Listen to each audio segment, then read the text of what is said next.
Logan's jacket was probably too fancy for the occasion, yet he didn't bother to take it off. Underneath the unbuttoned jacket, he wore a plaid shirt.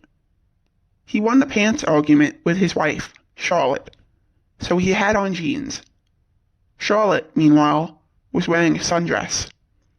Her silver hair was curled, as she was dressed for a tea party, not a baby's birthday party. "This restaurant is lovely, isn't it?" Charlotte's sister Amy asked. "A little much for a celebrant who won't remember this in 5 years," Logan joked. Charlotte lightly slapped him with the back of her hand. Amy nodded. A waiter walked past them.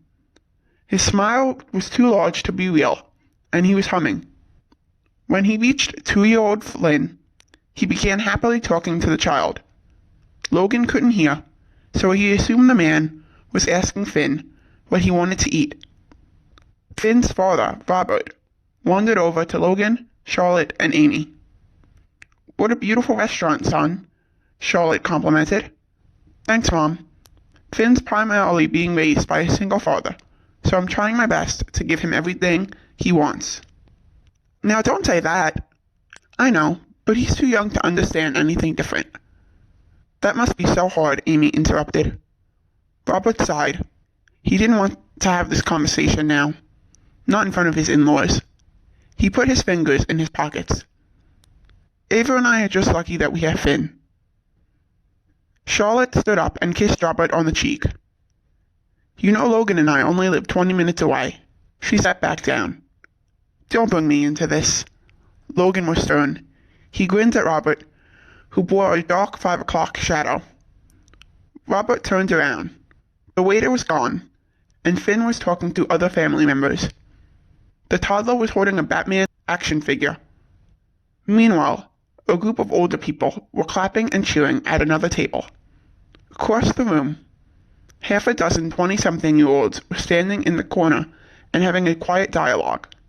The party room smelled of pasta and cannolis.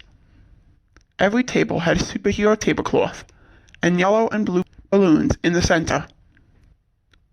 Robert watched the guests for a minute, hoping the topic of his own conversation would change when he looked back. "Well, I think you're doing a wonderful job raising Finn." Amy's comment took Robert out of his trance. "He's very tall for his age. I guess him being happy is a compromise." There was another one of Amy's famous backhanded compliments. Robert tuned it out, and Logan wished he had made that sarcastic remark. "I'm pretty sure most toddlers are happy," Logan told her. "Yeah, but the kid would be a lot happier if—" "Woo! Oh my God! Ah!" Everyone looked at the group of young adults. They were smiling, crying, laughing, and hugging. Some had their phones out. Other people rushed over to see what the fuss was. "What is going on?" Charlotte asked out loud.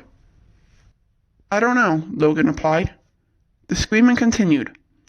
Robert was about to make his way to the crowd until he was stopped by his shock.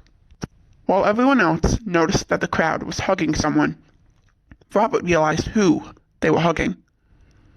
A face turned to him and stopped. A woman in her mid-30s, and Robert made eye contact. Her dirty blonde hair was in a bun, and she was wearing a white suit. Robert whispered something under his breath. Then he went running. His in-laws watched in confusion.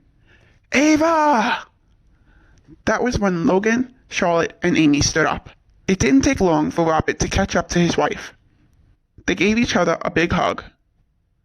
Robert lifted Ava off the ground. Dozens of phones were out recording the moment, and almost everyone in the room was crying. Everyone in the restaurant began to clap. Even the chef popped his head out of the kitchen to see what was going on. It had been over a year since Ava had been home from the Navy, and her relationship with Finn was virtual. "Mommy!" Little Finn was running as fast as he could. Ava picked him up. She was deep in tears. It was the first time she was seeing her son walk. "Never mind, run." "I knew she was going to surprise us this whole time," Amy smirked. Charlotte advised her. "No, you didn't.